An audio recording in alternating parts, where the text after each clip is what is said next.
In 2009, YouTube wanted to do something to celebrate the success of their burgeoning online video platform. While it would later change and grow to a large annual production and become subject to controversy, the first iteration of YouTube Rewind was simple, counting down the top 10 videos of 2010. Welcome to Rewind Time. This episode, YouTube Rewind 2010. Yeah, it's Rewind Time.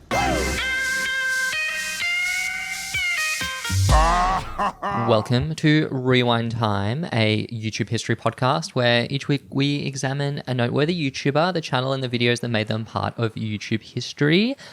I am your host, Max, someone who's not seen much YouTube, and I'm joined as ever by the YouTuber Lucy Livin. Lucy, how are you? I'm well, thanks. And yourself? I am doing wonderful. I'm a bit hungover, but I'm powering through. And not me. No. Definitely not you. Definitely not me.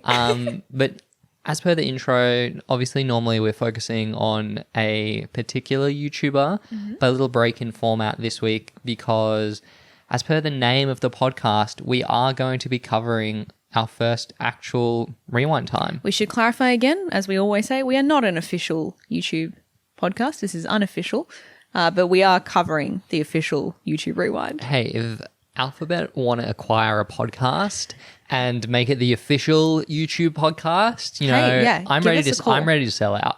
Oh yeah. Like we sold out to Spotify. Well, no, we didn't. We sold out to YouTube. I'm ready to get in my take the bag era. But bringing us back, YouTube Rewind Time. This one is for 2010.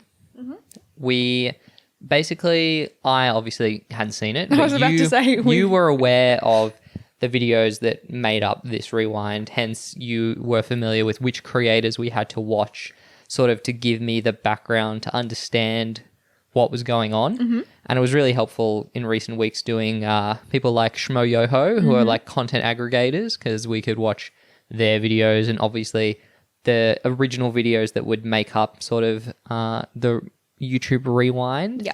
But I had some predictions for who I thought would be in this YouTube Rewind based off the channels we've covered so far. 2010. Yes. When you were doing these predictions, I was quite interested to hear what you thought would be there based on your current pool of YouTube knowledge. So go ahead. Who did you think was going to be YouTube Rewind? Admittedly, I did think it would be the format of YouTube Rewind that would later become more well known. So you thought we would see celebrity cameos. Yes. For any of our listeners who don't know YouTube Rewind, and I'm trying not to spoil it too much for Max, although I think you've seen a couple of them. I know, yeah. What they're like. I've watched at least one, probably with you at some point. Yeah, but, definitely. I've seen all of later them. on, YouTube would sort of as a community initiative would invite popular YouTubers to all feature in one original video that was the YouTube Rewind. Yeah, it was sort of like a big kind of gave like class project, like school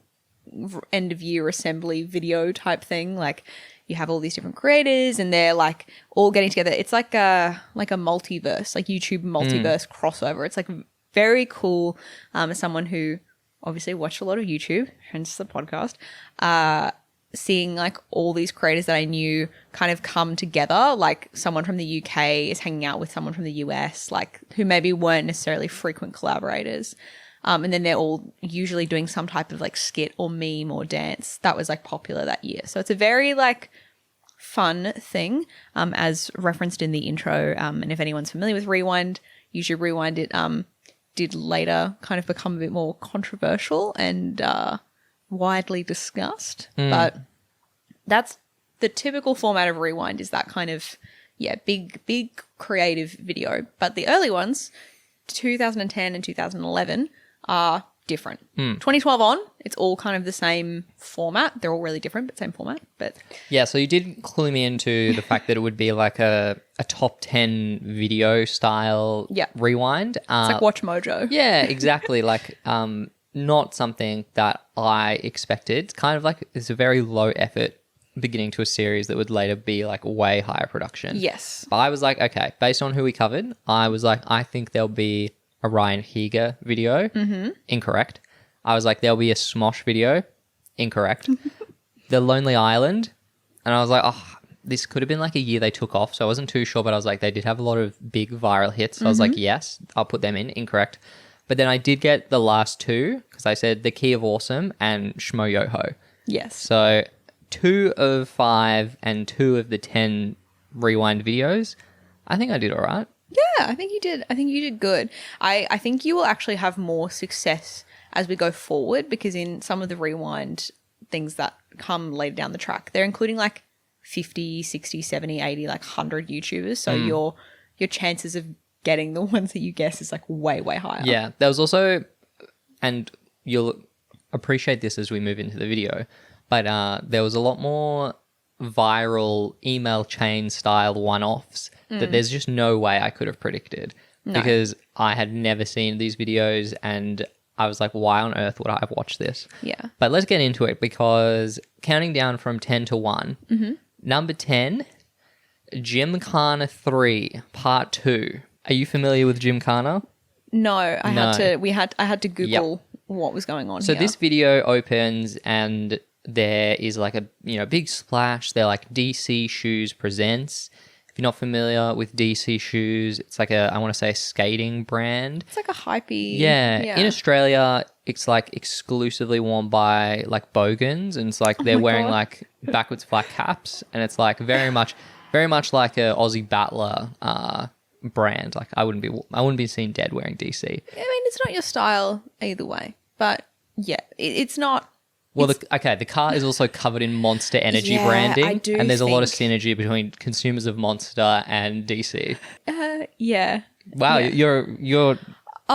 you don't want to condemn or even classify the Australian bogan? And I say this with love. Whenever I think of Monster, there's two things I think of. I think of the meme "Bottoms Up and the Devil Laughs." Do you know about that? Nah. It's a really good one. We'll watch it. I don't think it'll fit anywhere into any of the videos. I don't think it'll be on Rewind. It was like niche. Not niche, but no, it's kind of niche.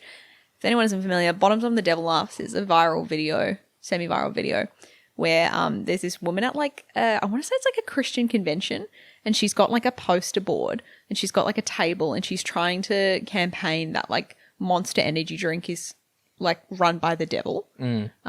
Because it is I believe it. It says like 999, and she's like, when you drink it, you turn the can upside down and then it says 666. So she says, bottoms up and the devil laughs. And it's really, really funny. We can watch it after this. But also Monster Energy drink reminds me of one of my former managers / friends. Love her so much. Shout out if she's listening. She'll know it's her. But when I started working with her, she's like such a smart person, such a girl boss. But then she had an entire palette of white Monster Energy drinks under her desk, and so she would like buy them in bulk because it's more affordable, and she would drink them unrefrigerated like first thing when I got to work. And I used to just be like, what is going on? And she was like, she is very girl boss though. It's not dispelling my classification though of the drink based on the class system, is it? Wow. But I want to bring us back. So this My video, diva, my Shayla, I love her. Monster Energy rally car, it's driving around a track. It's doing donuts, it's doing spins, and we were watching this, and it goes for several minutes. And I was like, 7.5. Yeah. I felt the length. I was like, there's going to be like a sort of like a twist or something. Like it can't just be a guy driving a car, right? No, it is literally just a video of a man. His name is Ken Block. He's one of the founders of DC Shoes. He was a professional rally driver. Sadly passed away a few years ago, but he basically had a very popular YouTube series where he did perform what is known as Gymkhana, which is kind of like freestyle driving. Yeah, it's like timed, but you also have to do tricks. Yeah. It's giving to people who don't know much. I say that. I've seen a lot of Top Gear. This guy went on Top Gear one time, and apparently he managed to roll the car on the test track. That's insane. Kind of like, aren't you a pro driver, bro? It's kind of embarrassing. Anyway, but yeah, it's car stuff. It's not something either of us have really seen, although I did consult an expert. Shout out to friend of the pod / my younger brother, who I love and adore, Darcy. When we were kids, he was really into cars. Classic me when I'm a boy. I love car. And so I actually messaged him. I just sent him the link and I said, have you ever seen this video? And he was like, yeah. Wow. So, I didn't know this. I know. I did What, some. what I did some. Like, he's seen it? What did he think? He literally was just like, yeah, I remember seeing this when I was like younger. Like Okay. I've seen the video, and that was all I needed because I just was like, this has what, like 50, 60, 70 million views, something A lot, yeah. around that. So it's really, really popular. But just goes to show I was trying to figure out, like, as you said, like why. Typically with viral videos, there's usually some, as you said, like a twist or like something really impressive. Not that this isn't impressive, but I think when you're an outsider looking at like a niche hobby or sport, it's hard to be like I can be like, oh, I guess this is hard, but like I think if you have an appreciation for you that. can't drive, so naturally you are even at a further disadvantage. But you know what I mean? Like if you are interested in this, like if you watch lots of Gymkhana videos, you would be watching this being like, this guy is the GOAT. But I hope can't. so. I assume that is the case. But yeah, all I wanted to know was, is there someone in my life who had an interest in cars, and like, have they seen this video? Actually, and crazy. He said yes. His car origins, like, given Oh. your brother now, like very much like a, computer monkey, sophisticated urbanite, like lives in the city, Yeah. has a mullet, but like you can ask him about the Gymkhana. And just for international listeners, it's actually known as Motorkhana or auto testing. For our listeners who. And then autocross is something similar. Yeah. If Yeah. any of you, for whatever reason, have an interest in cars and rally driving and I YouTube think Rewind, I'd be interested to see the crossover. So do let us know if you are across this, or bro, if I'm just you- glad we didn't have to do this channel. Imagine us trying to talk about the car videos. This was probably, I think, the biggest outlier on this list, where I was like, that's weird. And we did see in the comments that a lot of people were like, oh yeah, I remember seeing this. Like, people have come back to the video in, years since and being like, I remember seeing this like with my dad, or like I remember I was sent this in an email chain. Yep. So this, I was like, okay, that's like very early viral video vibes, like sending email chains around of Yeah. viral videos. So yeah, not something I would have come across organically, but something that, yeah, people obviously did see. Shout out to my brother for confirming that if you're into cars, you would have seen this video. Okay, that is number 10, Gymkhana. Number 9, Jimmy surprises Bieber fan. What this is our late night king, alcoholic legend, Jimmy Fallon. Is he an alcoholic? Yes. Oh. Fallon? Yeah, No, Fallon. it's Kimmel. No. This is Kimmel. Oh, fuck. Number 9 is Jimmy surprises Bieber fan. And what we have in this one is our late night, still going legend, Jimmy Kimmel. He sets it up where you see like home video footage of a young Justin Bieber fan. I'd suggest she's probably, 5 or 6? Probably, yeah. Yeah. She's really young. And she's crying, and the mum, I assume filming, is like, why are you crying? And she's like, I just love Justin so much, Yeah. Which is very like, like cute teen girl, fandom, She's not even a teen. Oh, She's sorry. My she's bad. in kindergarten. This is it's very cute. It fits very well into the time-honored tradition of like cute child being cute viral video. Yeah. They're crying because they love something so much. Yeah, wholesome. Literally. And she loves Justin Bieber, who's topical Exactly. at this time. And as you're, probably guessed from the video title, naturally this leads to Jimmy getting the family out to LA, putting Bieber, around the corner, and then going, wow, guys, it's crazy. Look, Justin Bieber's on the phone. And then the girl talks to him on the phone. And then, of course, he walks into the room and she's like, wow, Justin Bieber is here. Yeah. I will say, I was expecting more of a reaction from this girl. Like, she's crying about how much she loves him in the video. But when he's there in person, she's kind of like, Justin, yay. She's playing it chill. Well, she understands. You can think all of these things about your crush when they're not there, but when they're there, you have to play it chill. No, we suspected that potentially, in a potentially crazy change from kind of where viral videos involving children are now, they probably actually did give her some type of heads up so that she wouldn't, because it was live TV, so they probably didn't want to have. Nah, Kimmel. We Pre-recorded? went to we went to Oh, you're right. Colbert. It's pre-recorded. Yeah, guys. It used to be Jimmy Kimmel live, but I actually think they quickly were like, whoop, why are we doing this live? Yeah, it makes it so a lot much more of a headache. harder. Yeah. No one actually cares. So they went back to pre-recording. But it's I think gives at least, even if the little girl who is like the subject of the video didn't know, her family and her siblings who were there did seem to know. They were all like sitting on the couch being very chill. So clearly they had, and like, I don't know, I think if you're an adult and like your kids are there, they're like, oh, we want to invite you onto the show because like your viral video is cute. I feel at this point we'd already been doing this type of shtick on like Ellen and stuff like that, where it's like, oh, you're famous for liking X celebrity. Wouldn't it be crazy if the celebrity was there? Good format, obviously. Easy TV if you're a talk show producer. Yeah, well, number 3 video on this list actually has the same thing occur same with format. Lady Gaga. She naturally doesn't appear in person. She does call in though, but we'll get to that. But this one, like another viral video essentially.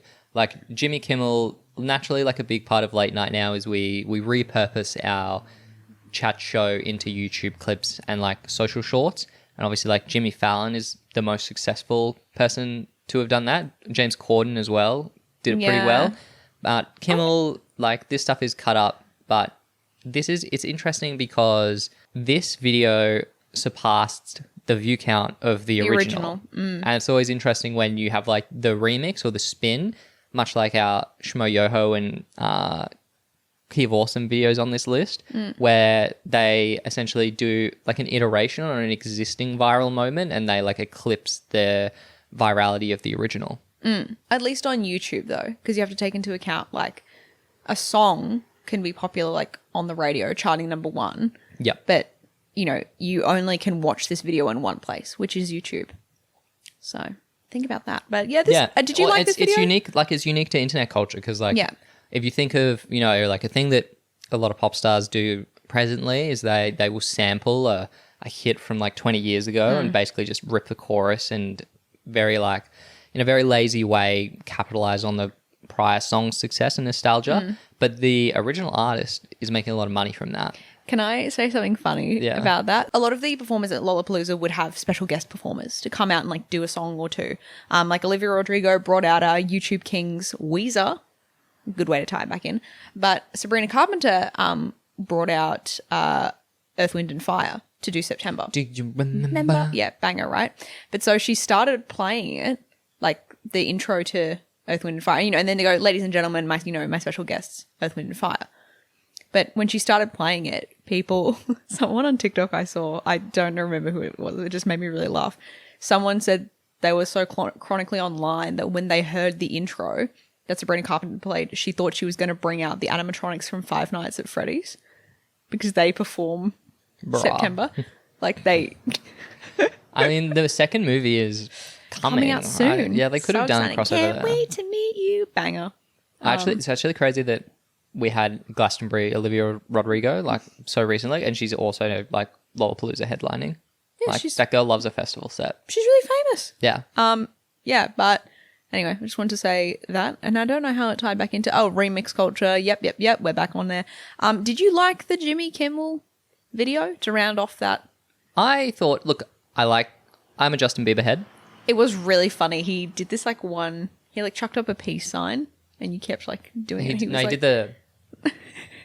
Which I always like, you know. Yeah. But it's actually increasingly funny because, like, on the new album, there are explicit, like, skits where guys will be like, Justin, you got a little soul on this album. Justin, they're like fully making fun of him for, like, appropriating black culture. And he's, like, in on the joke. So I think he is sort of aware of it. But no, like, JB, cool guy. The hair Hailey is like Bieber, so helmety. She probably hates this child clips. for being the original virtual love. She was probably watching this at the time being like, that could have been me. But, you know, obviously it worked out for her. But shout out to Rode. The lip peptide glaze is really good. I just thought this one was crazy seeing like Jimmy Kimmel in like 2010 versus Jimmy Kimmel now. Had like a huge Hollywood glow up. Like kind of looks like a different guy. Yeah, I mean, yeah, I guess he looks different. The video quality got higher and higher resolution, puts the pressure on. Well, yeah, it's like now he's like very much like, you know, like sort of sexy dad coded, like short haircut, weathered short beard. But here he's fully giving like 2000s like TV like sleazeball. I would say that's the vibe, and it's kind of like whoa, like I didn't know he had it in him. But I guess he has been on late night for like 20 something years. Yeah. Anyway, shall we move on to number 8? Yes, number 8. Now, forget everything we said about, how interesting YouTube remix culture is and things going viral, etc. Because number 8, we started watching and I was like, well, this is Twilight, right? So this is like going to be like epic movie guy. I should preface this by saying I didn't tell Max what the videos were when we started watching. Yeah, so we're watching what appears to be a trailer for one of the later Twilight movies. I'm like, It was Eclipse. Yeah, it's going to be like undercut by like a spoof, or like they'll do something where like Jacob is like Charlie the Unicorn or something, But no, it actually is just the trailer for Eclipse. It's the 8th most watched video on Just the trailer YouTube, for hence Twilight in Eclipse. Rewind. Sorry, hence in YouTube Rewind, yeah.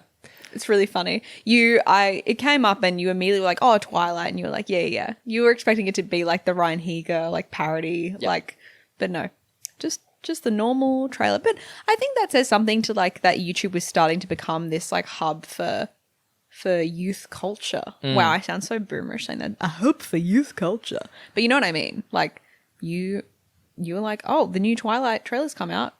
Gotta go to YouTube. Well, it's also like, it's kind of interesting because and there are other things on this list which are explicitly ads. And is it worth highlighting basically the success of ads on the platform? Like, it's interesting because like on one hand, well, maybe the brand are paying for these views. Nah, so they're not scratching this their early. own back. No. Not this early on. Because it's something that will become more prominent later. But yeah, have you seen Twilight Eclipse?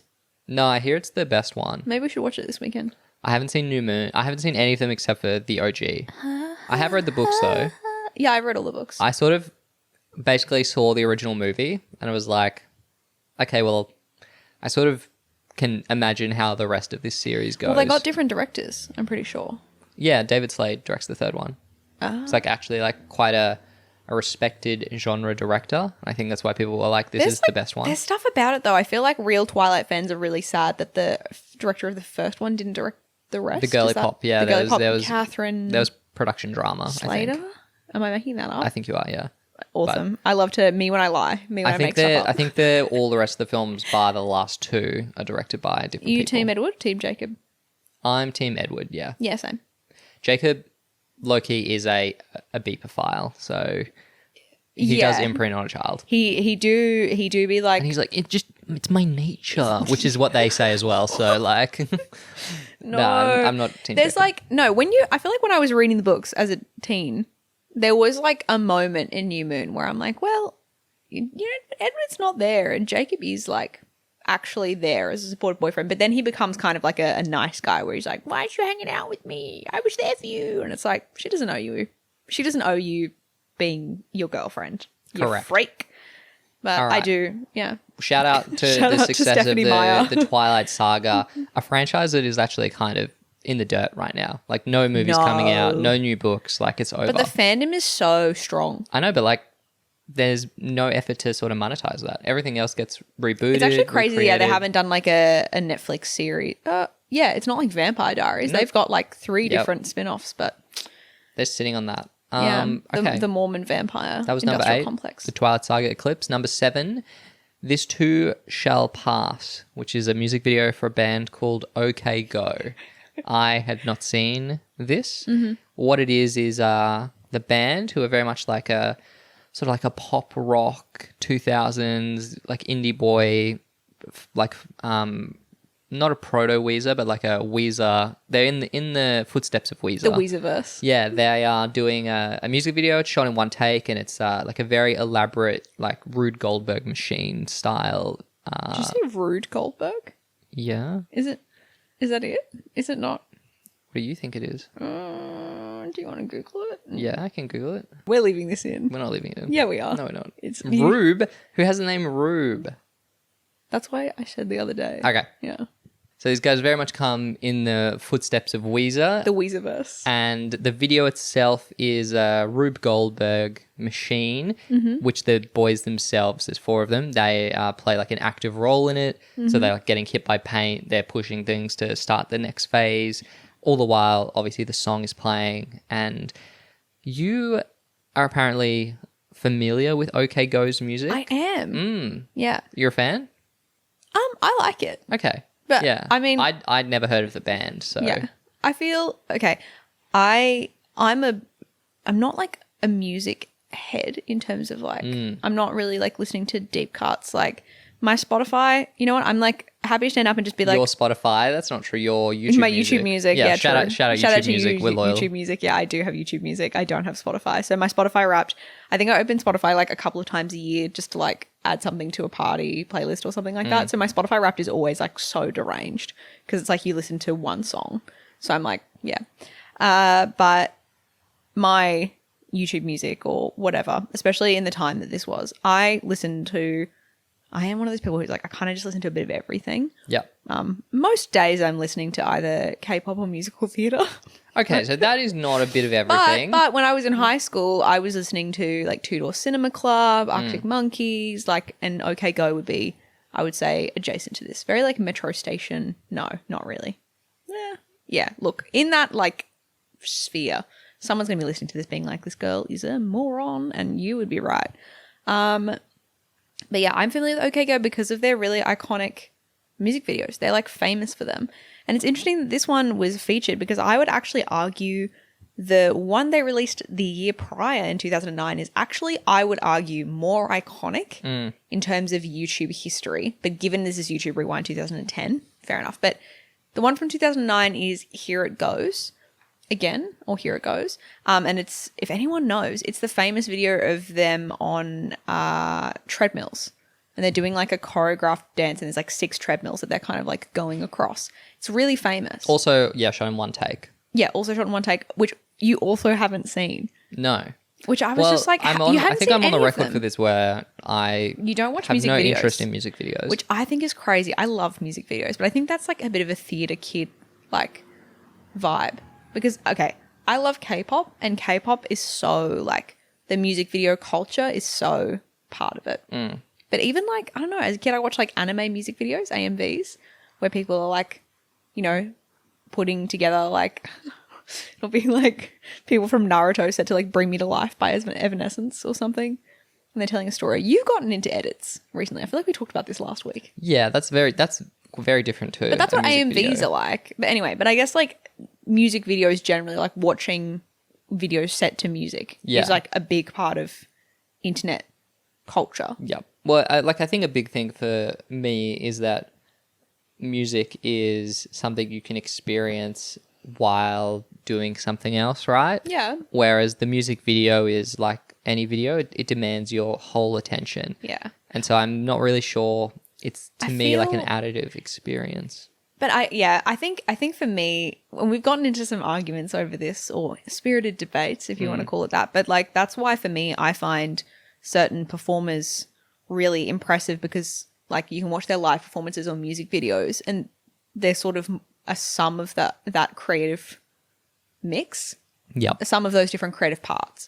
Whereas like I think you are more interested in like kind of just their abilities as like a musician. Basically as well, like post online file sharing and sort of like the streaming consumption of music and the death of MTV, artists mostly just don't care about their music videos now. I disagree. I don't think that's true at all. The budgets are like half the time the girls are just by themselves in like a shed and just rolling on the floor. Yeah, they do that a lot and I understand that. But equally, like I think the people who do really creative music videos or do something really different are the ones who are trying to like cut through the cultural noise. Yeah, well, it's like a trailer for the album. Like it's advertising.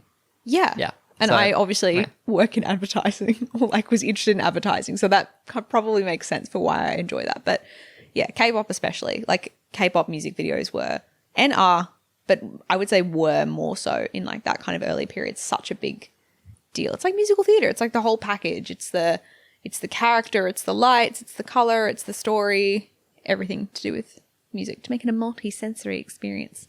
But OK Go's video, as I talk about the miracles of K-pop music videos, yeah, they do these one take style videos. I think it makes sense. It's literally like it could be a viral video if it wasn't a song.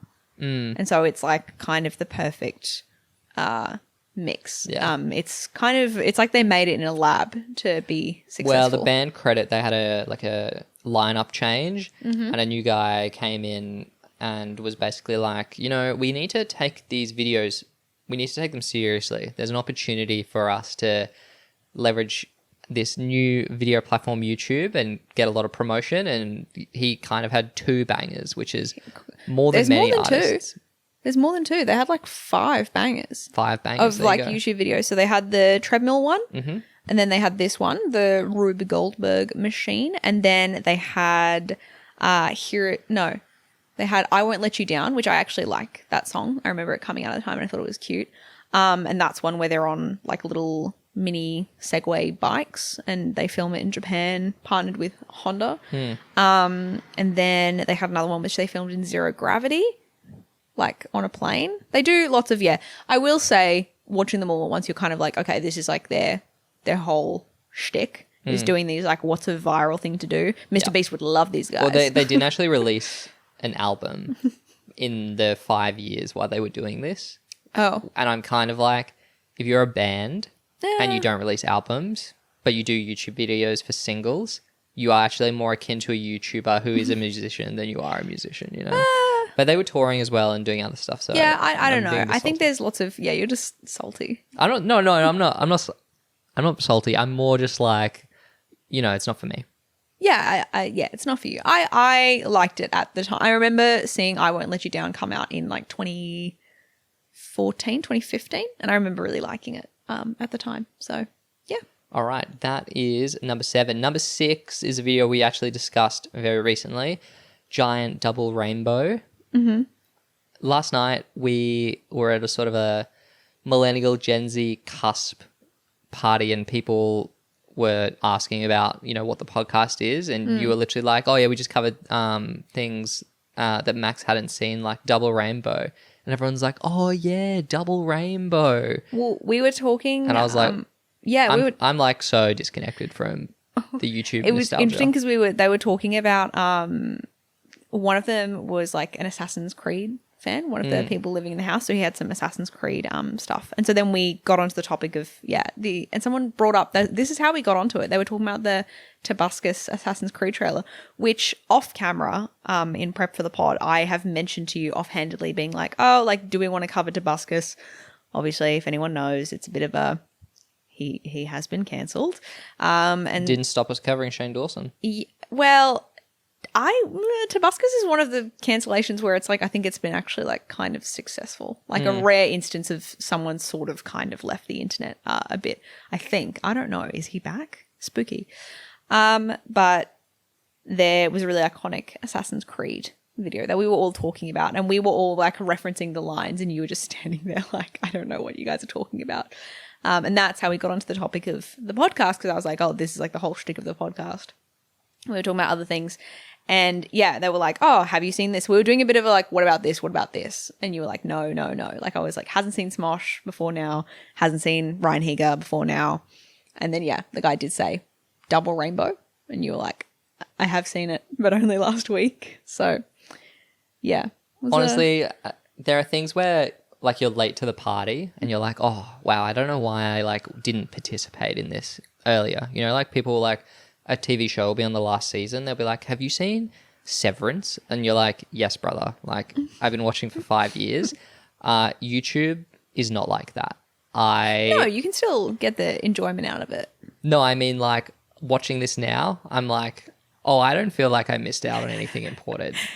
You can say that, but I think there are certain things in, especially internet culture, which, like, maybe I wouldn't find funny now. I think of rage comics a lot, where I'm like, rage comics are not funny now as an adult, but as like a 14-year-old, being edgy on the internet. Yeah, I had a lot of disdain for rage comics. Yeah, even I'm as a sure high you schooler. did. I'm sure you did. I made it very clear to my But it was fun. classmates. But it's not, like, for example, all my friends and I had all seen Charlie the Unicorn. So it was fun to be like, because, it's a shared culture thing. But you can say that about any culture thing. It doesn't have to be YouTube. I think there's something nice about being in on the internet meme. But in saying that, I was like on Tumblr. So it kind of was like chicken egg, like, what is it? Ouroboros? The snake eating It's good you bring up the shared culture thing, because the next 2 videos are all about that, basically, because the first one is The Man Your Man Could Smell Like, Old Spice, which I hadn't seen. And the can't second believe- one, is the Annoying Orange Wazzup, which is the parody of the beer commercial from the like Super Bowl. 10 Yeah. years before that. So we basically have two sort of ads. We'll talk about the Old Spice one because I hadn't seen it. This was insane to me. I was going through the list being like, I'm pretty sure you've seen, like I knew the ones you'd just seen. Like I knew you'd just seen Double Rainbow. But then I was like, oh, he's probably seen the Old Spice ad. Like there's no way you haven't seen it, which the amount of times that happens when we're doing this podcast where I'm like, oh, of course you've seen Bed Intruder. And you're like, no. And I'm like, okay. So we have to like go back and watch it. You hadn't seen the Old Spice ad. But this one I was more like, well, why would I watch an ad? No, but it, like, this was an example of where, like, there were memes about this for, like, a year. Like, this, and it was referenced still, like, for years going on. Like, the Man Your Man Could Smell Like. By who? Just, like, on the internet, like, people would refer to it. There'd be memes about it. Like, you would make a meme of, like, a TV character. You know, it would be, I'm trying to think of a random example. It would be, like, you do, like, the Man Your Man Could Smell Like, but it would be, like, Barney Stinson from How I Met Your Mother or something like that, right? Yeah, okay, I didn't watch How I Met Your Mother, but I'm trying to give you examples of, like, random, like, people would put it with their TV characters they like. People would draw versions of it. People would, you know, see someone on a horse and be like, I'm on a horse, you know? No, nothing. No, I get it. Insane. But the thing is, if I hadn't seen the original, I'm not going to be able to pick up really the parodies of it in subsequent culture. It's so funny not to that me I that think you- it was that widespread. No, but I actually think, I kind of think, I don't know, please comment on the YouTube video or the Spotify episode if you feel like the Old Spice ad was pretty prominent in internet culture. I think it was. And maybe it is that, what do they call it? Like we haven't even red really. car We need theory. to. Can you give an overview of what the ad actually is? Okay, sure. So the ad is a man who is in the shower. He's very attractive. He has a very beautiful voice. And he turns to the camera and he's like addressing the audience. It's like, look at your man. Now back to me. Now look at your man. Now back to me. Sadly, impression, yeah. he isn't me. But if he, and it's like, but if he used Old Spice body wash, which is like, you know, body wash for men, not for ladies, he could smell like me. Look down, look back up. You're on a boat with the man your man could smell like. Important for international. I kind of know it off by heart. Viewers, we don't have Old Spice in Australia. I think you can get it. No. Like you could obviously now buy it online. You can buy it online, but no. But there's obviously all of the memes about Old Spice from an American audience, but it just never had any sort of cut through here. I would say that like Lynx Africa is like the meme deodorant of choice. Yeah, but it's meant to be nice. It's meant to be like no for like Come on, bro. No, I think Old Spice. It's meant to be like spicy. I don't know. Me when I make stuff up. No, I think people like Old Spice, don't they? I for think a drugstore. No, I think like, it has affordable. a negative perception. Oh. It's like a classic like guy covers himself in Old Spice. Yeah, but he's talking about body wash, isn't he? In this video, or just the suite of Old I think Spice it's just products?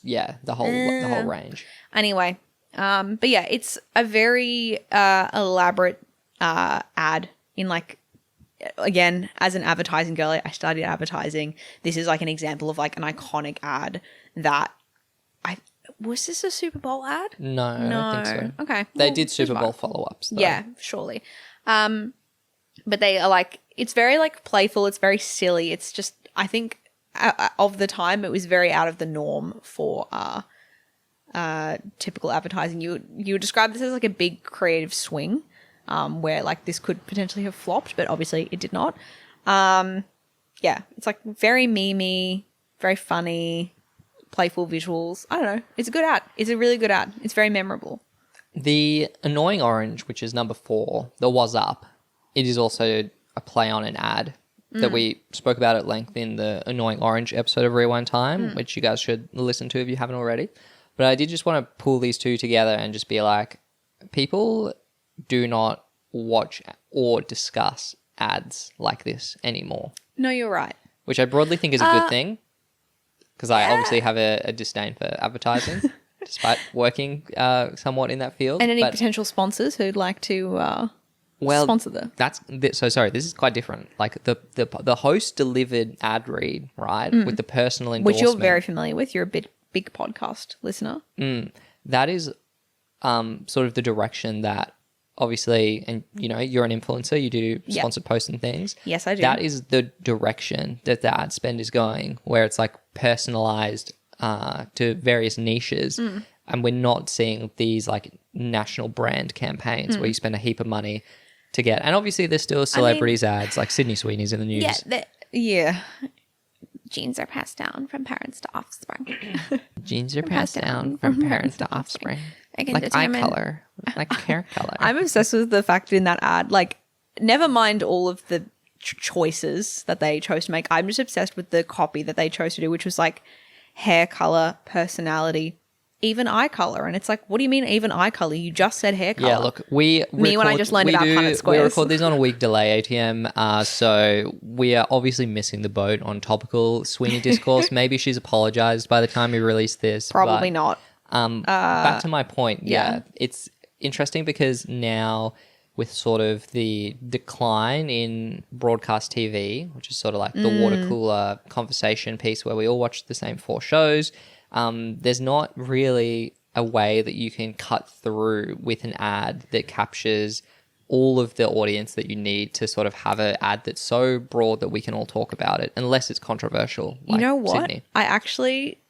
I agree in the most part, or I would say it's less frequent, but there is actually a lot of discussion happening recently about the Telstra ads of the walking man. Okay. And you know why? It's because they play that during sports games, which is like one of the only reasons that people kind of watch like broadcast television, because it's live and it's the only way you can. That is also controversial because people hate it because it's bad and annoying. Well, you know, it's like 50, it's completely 50-50 split. Sorry, industry news for marketing girlies. So some people love it and some people hate it. And the reason why people don't like it is because they're like, when your team is losing and you're in like a bad mood and then you see the Telstra guy on the screen where he's walking and whistling. Sorry, for any of our non-Australian listeners, they must be like, what is this about? The ad is, you can just look it up. It's like Telstra. There's a name for the campaign, but it's like Telstra whistling walking Telstra man. is a telco here. They sell internet. Yeah, it's like T-Mobile or Foxtel, Geico cable, or So, but it's just like a walking man and he's walking, but he has a very exaggerated walk and he's like whistling cheerfully, and so people almost feel like when they're watching the ads in between with their team losing, they feel like he's taunting them. And now football players and like sports players in Australia have started doing that walk and whistle when they score a goal to like taunt the other team, which I think is really funny. But yeah, nowhere near as many ad campaigns being these like shared cultural moments of conversation, even though there is the American Eagle one, which is a bit of a something. Hey, the stock's up, bro. Yeah, no, they really. Okay, we are now in our top 3. Wow. Third video, Greyson Chance singing Paparazzi, Lady Gaga. I hadn't seen this video. You were familiar with it, I believe. I wasn't sure. I feel maybe like not then. Maybe not, but equally like maybe I've seen it and it just was like not. Yeah. For context, this video, it is filmed at what looks like sort of a school talent show or like assembly performance. Greyson Chance is our performer. He's a boy of, 11 or so years of age. Really young. He is playing piano and he is singing Paparazzi, and he is obviously very slay. He's really good. Really it's talented. shot sort of like lo-fi, like someone's like zooming in on a camcorder in and out, and it's a very shaky cam vibe. So it's giving that like veneer of authenticity. Some people are like, this was like not like this. They were like, this was like a marketing stunt, and it's unclear, of course, whether it is or not. But Greyson would quickly like blow up to sign a record deal, go on Ellen, have Lady Gaga call into the show. So how did you feel about Greyson Chance singing Paparazzi? Yeah, I mean he slays, right? He's really good. He's really good. It's this type of video is so there are so many, not so many. There's a lot of like videos, and like this continues on to like other platforms now, like TikTok and stuff, where it's like young child is really good at singing, goes viral, and then I always cross my fingers and hope for them that they achieve success, but they mostly don't. But yeah, that's some why people, I think it's a bit like virality. To be honest, most people, it's probably good for them that they have their moment of fame and then they're spared the the ravages of celebrity. Not everyone needs to be famous. No, I know that, but I think like it can also be, I think when you're really young and then you suddenly blow up and everyone's like, you're an amazing singer, like you're going to go on to do big things. Like I wonder if it would put like expectations on, do you know what I mean? Like you'd feel like a failure if you don't. Yeah, but the alternative is you want to be a musician and you release music and no one ever listens to it ever. Yeah, so if you ask someone, would you rather have a super mega hit and deal with the consequences? I think my concern is more that like they're chill, like they're young. Do you know what I mean? Like it's not. I think of like Madison Beer blew up in a really similar way, and she was like discovered by Justin Bieber on her YouTube channel, and then was like signed to his label, all this stuff, and like obviously Madison Beer is like very successful now, but I think you can argue that like she's not been able to quite cut through to like be as probably as mainstream as she wants to be. Do you know what I mean? Like I like Madison Beer, and she's really great in the KDA tracks for League of Legends. But do you know what I mean? Like she's sort of in that place where like she's been famous for a really long time, but equally like not quite breaking through to that next like stage. I think she's doing fine. No, I think she's doing fine, but like it just makes me think about like she's been famous since she was like a child, and I don't know. I'm just like empathetic to maybe what that does to people's brains. Yeah, I think looking at Greyson now, he is still doing music, but he is definitely less active. His career didn't quite take off, I think, like Ellen or any of the other people that signed him. Like Cody Simpson? Well, I wanted to talk about Cody Simpson because in 2010, Greyson joined Cody on the Waiting For You tour, spelled with 4U. Yeah. And they were promoting Cody's debut EP. Is it I? Is that the song? The song? I'll double check for you. I. But they did so many dates. They did like a full US tour, and I'll show you how. I'll put the photo up as well, but I'll show you now how young Greyson looks. Oh my gosh! Literally looks They're literally like babies, like prepubescent. Yeah, it's crazy. And Cody Simpson is obviously Australian. For those of you that aren't aware, and he was a similar. It was I, the lead single. Thank you. He was a similar sort of like teeny bop.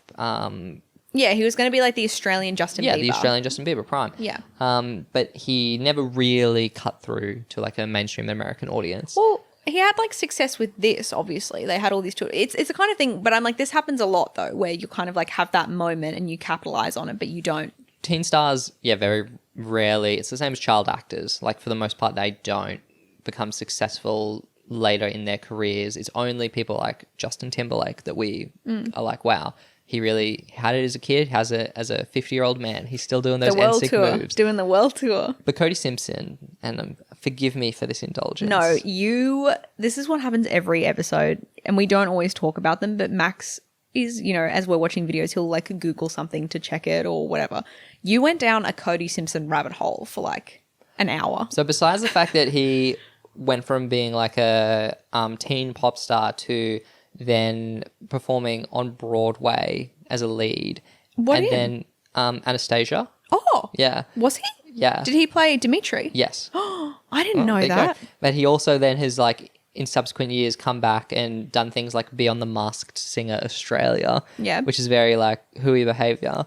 But then he also in like recent years he's like, I'm going to be a professional like swimmer. I'm going to go to the Olympics for swimming. Like I loved swimming as a child, and he didn't make the Olympics, but he did make the Commonwealth Games, which is kind of impressive. Yeah. Because he is like 28, so it is like quite old for a swimmer. Or like old to start to, like most people are training for that from when they're in high school. Basically, yes. But he was on, you know, a national tour of the United States as a pop star.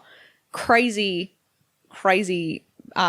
career stuff, but there's more crazy stuff. Yeah, the most notable thing I think from my looking at his Wikipedia, and I did find people discussing this because it was just like I was like, what's going on here? Cody Simpson has dated Kylie Jenner, Miley Cyrus, Gigi Hadid, and Belle Thorne.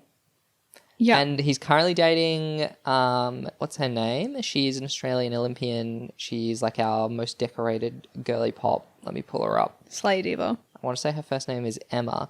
Emma McKeon. Okay.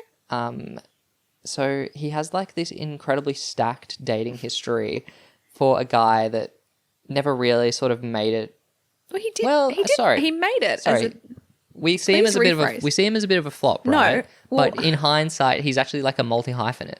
It's like a Renaissance He's man. literally to be a successful pop star as like a teenager with a tour and then go to the Commonwealth Games is like insane. It's really cool. Low key, it's kind of like the most fun type of being famous, where you like have the success where you can kind of be like, I'm actually going to go do this other thing that I want to do. And he was on Broadway, and he was performing recently in Sydney in like a production. It was, I want to say West Side Story, something like that. He was like one of the main people in West Side Story. So like shout out Cody Simpson. Please come on the pod. Oh my gosh, can we interview Cody Simpson? That'd be First so. relationship with Kylie Jenner though is so crazy. Your first girlfriend being Kylie Jenner is, yeah. Him and Timothy kind of, you know, Yeah. same vibe. Yeah.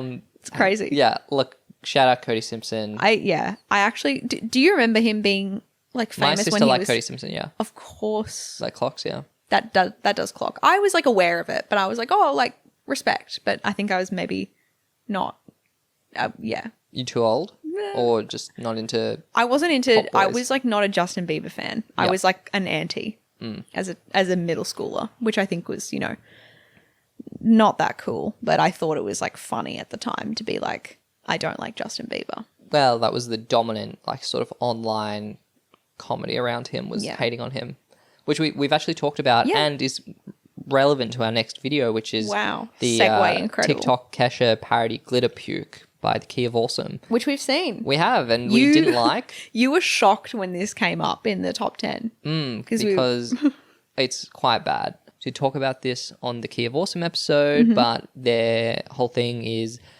pop music sort of parodies, and the Kesha one is functionally the sort of the same instrumental as TikTok by Yeah. Kesha, but the song is about Kesha having an intervention staged for her, given her party lifestyle. See, my true TikTok parody, the one that was my TikTok parody, was the Midnight Beast. Yeah, same here. Yeah, the I'm mad really bad, but don't tell my mum and dad. But I don't know what the music video for that is. I've never seen it, but I've heard the song quite a Yeah, lot.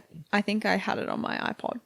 But they missed the video boat clearly because this TikTok one has so many views. It's so, like, I get it. I think it must also just be, like, because obviously Kesha was quite a character for a pop star, similar to Lady Gaga, very ripe for parody in any form, because as soon as you have this, like, very distinct, like, she had this, like, party girl thing. She had the glitter star over her eye. Like, she had a distinct look. Obviously, all her music was party music, club music. Like, that was the theme of all her music. So very easy to just be like, she needs an intervention. Ha ha ha. Like, she is dirty. Ha ha ha. Yep. It's just like most of the Key of Awesome stuff. It's lowest common denominator. Yeah. The joke, it'd literally just be like, yeah, there's just Yeah, it's no not- it's not for intelligence us. to it.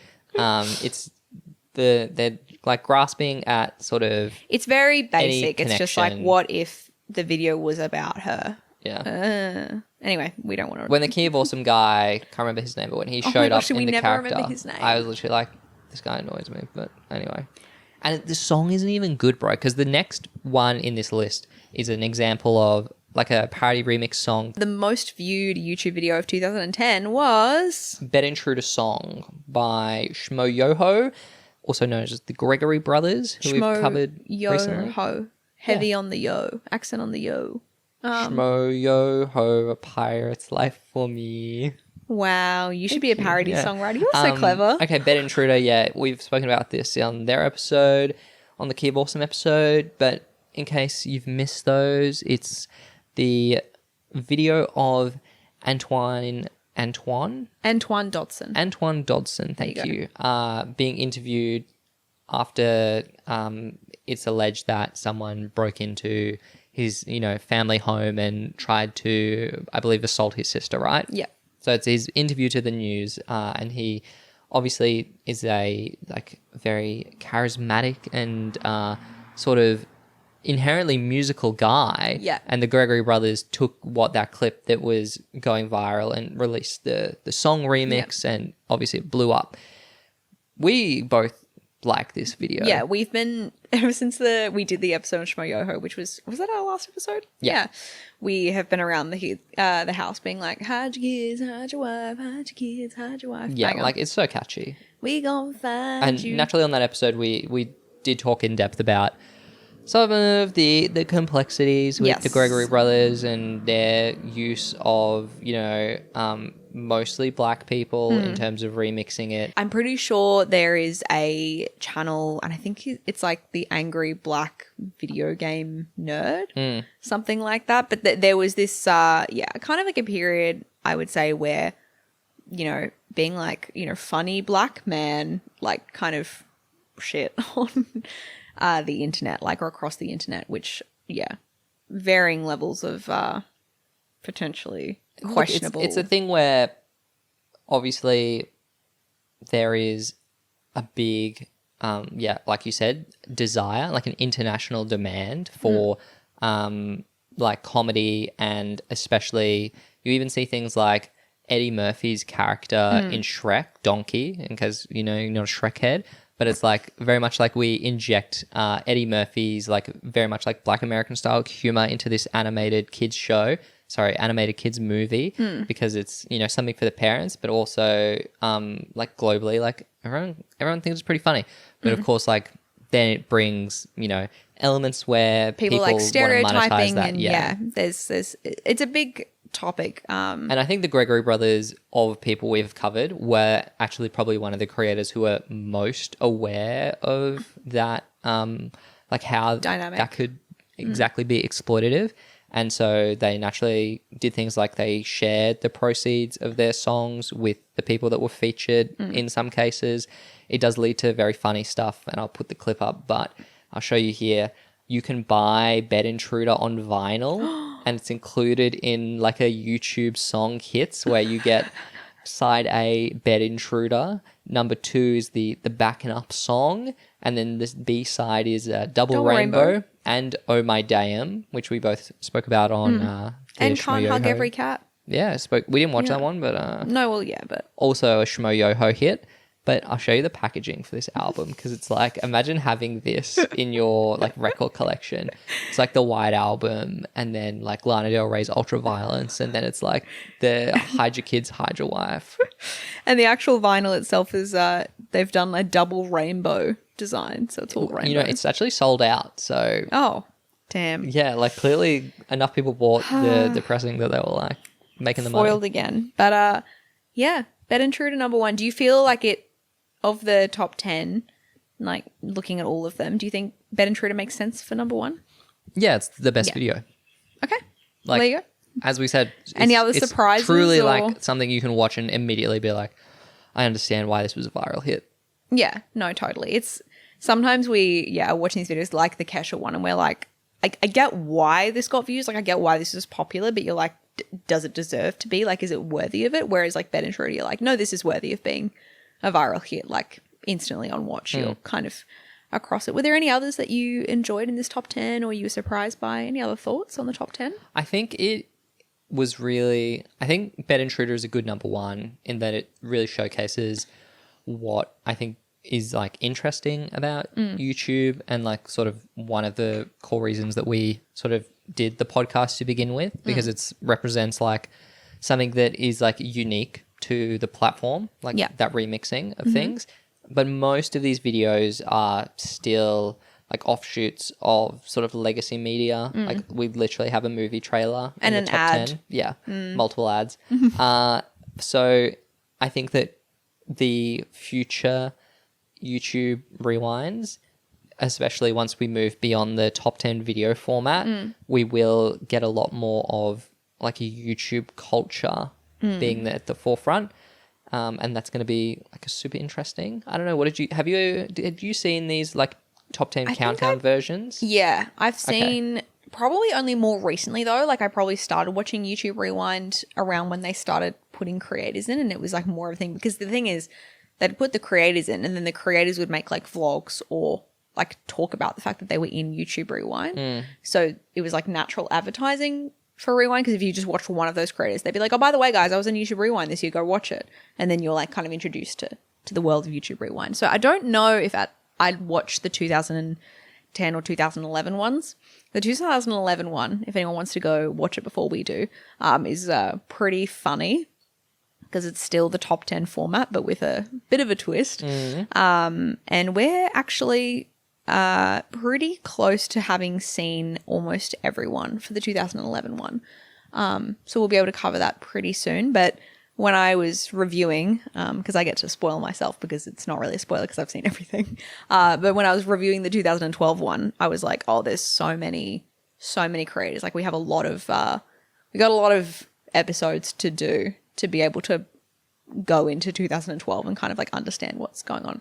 Surprisingly, actually, we've seen a lot of the people in 2012, but there's a whole bunch of other people where I'm like, okay, yeah, they were like new breakout stars that we haven't covered yet. But yeah, I don't know. I really like YouTube Rewind. Obviously very near and dear to my heart. And we're going to get really into some nerd stuff here, but YouTube originally published this on their YouTube Trends channel, which has since been sunsetted, privated. You know, Google is obviously very happy to shut down products and channels that doesn't fit its needs, or even like YouTube Live killed after 1 year. But yeah, are you familiar with what they were trying to get at with YouTube Trends? I don't remember YouTube Trends. I remember like obviously the homepage and stuff like that. There used to be, and they still have the YouTube Trending tab, but YouTube Trending used to be a really big deal.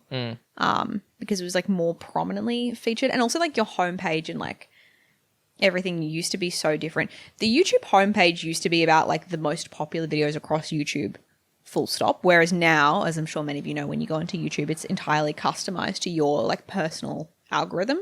So when you go into the YouTube like trending page, that is like more close to what the original YouTube homepage looked like. So whenever I go into the YouTube trending page, it's like a bunch of stuff where I'm like, I have never heard of this creator, I've never seen these videos. Mr. Beast is like usually on there as an example, but like there's a bunch of creators where I kind of never see them. So I think YouTube Trends probably was trying to do that, like kind of showing you like what's up and coming, I don't know. I have my input here. And honestly, I tried to look it up and no one has really spoken about what this was. I think they probably just at some point were like, why do we have multiple channels? We're YouTube. Put everything on the YouTube channel. That's it. Cool. Okay. Well, that is, YouTube Rewind 2010. Okay. The first in, 9 prospective Rewind? Yeah, YouTube 2010 Rewinds? to 2018. Yeah. Okay. Or 2019, technically. So we're 1/9 of the way. Can you imagine if they brought it back?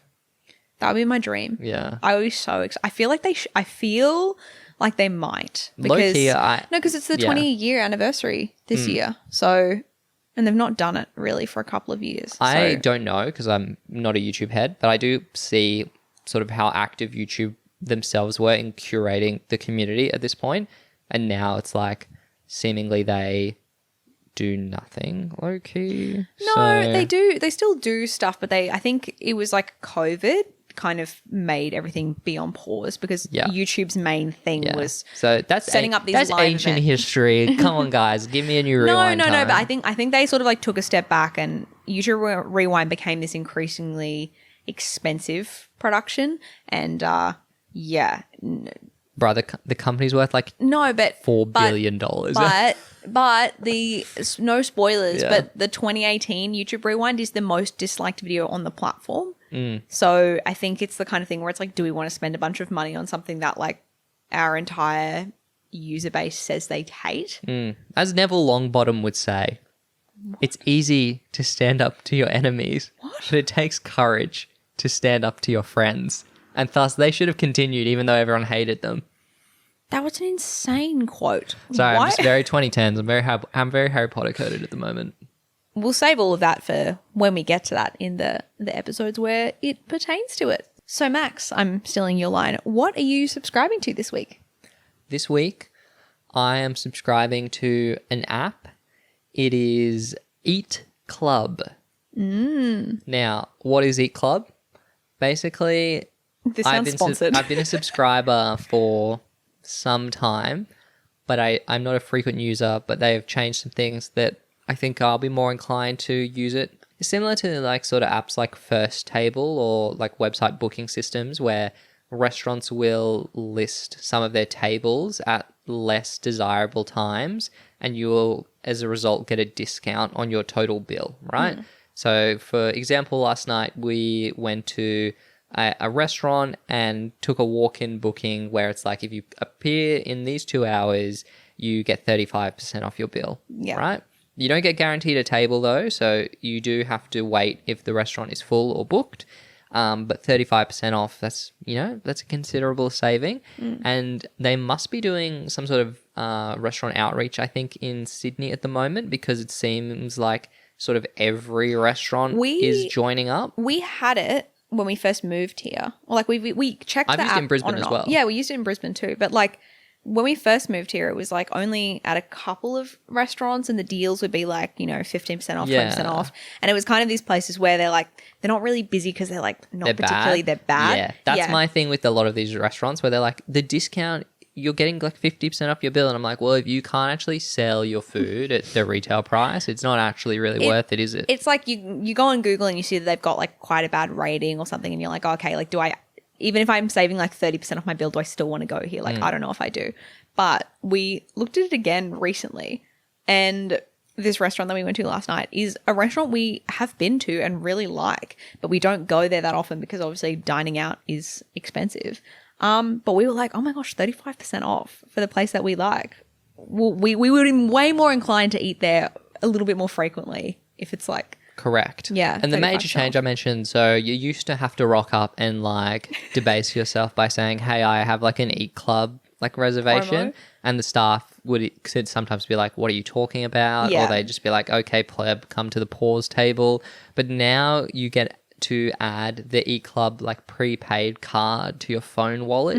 And so you don't have to say, hey, I'm here from Eat Club. They actually explicitly tell you to not mention it. You just go and dine per usual, and then when you pay, you use the Eat Club card and it pays the full amount of the bill, and then your card is only charged, your like personal credit card is only charged what you would pay with the discount. Yeah, so it's way less awkward. Because there are a few times where you would go and like, I don't know, it's like so funny because like obviously the restaurant signed up to Eat Club, like they've agreed to do it, but you feel awkward. And particularly because we've been to this restaurant before like several times, I was like, it's going to be awkward that they like know that we're now like going there and like saving, I don't know, there's like a bit of I'm like, it's not that I don't want to like pay the full price, but like I will come here more often because it's like more affordable. I don't know. Yeah, that's my thing. I'm always like, well, if the restaurant is agreeing to do it right, surely they're fine with it. But you have felt previously like the amount of psychic damage of like having to be like, I'm here for Eat Club because I don't want to pay full price. It's like too embarrassing. Yeah. I feel like I was like less embarrassed about it, but we literally would not use it for like a year because we were like, it's too embarrassing. We had like one awkward like instance of using it and we were like, that was not worth saving the money. But now we were literally like, and we did it last night for the first time, and we were like, that was actually so easy and chill. And now there's all these restaurants that we literally have been, thinking about going to, or we've got saved on our map, and 35% off. Sure. Yeah. Yeah, and I would even say the ritziest restaurants in our suburb, one where you're thinking like $400 a head for the bill, they're just on Eat Club. For like 20% off. It's and I'm like, I don't think your target market is on here. I know, but it seems like every restaurant has been enrolled. But yeah, so this week I'm subscribing to Eat Club. Lucy, what are you subscribing to? I am subscribing to Roblox Sing It. I found out about this on TikTok. I dip my toe into Roblox occasionally. Got to be cool with the kids. I do feel like a bit of a freak sometimes when I'm playing Roblox and then I'm like, hear a child talking on voice chat and I'm like, why am I here? You've played Dress to Impress? Yeah, I've played Dress to Impress. I've played the cake game, the cake decorating game. Yeah. We tried to play Roblox together a few times, but it's just none of the games seemed very good. Some of them are very not amazing. Yeah. But there is this game called Sing It. And if anyone is familiar, Roblox has a lot of like talent show-esque games where you can, go in and do like a coordinated dance. I really like seeing those on TikTok where people like rehearse dances. Someone fully did a performance of Hamilton, and so everyone has like assigned characters and they like rehearse over the weekend and then perform. I think that's really funny. But Sing It Roblox is like a karaoke competition. And as you probably have inferred by listening to this episode or a series of episodes of Rewind Time, I was a theatre kid, but I was quite like anxious in high school in terms of singing. My struggle, my truth. But I love singing, but it's obviously like I need to climb cringe mountain. Like I would enter into talent shows in high school and then I would like drop out because I'd be like, I can't. Like if I'm not good, it's like too embarrassing.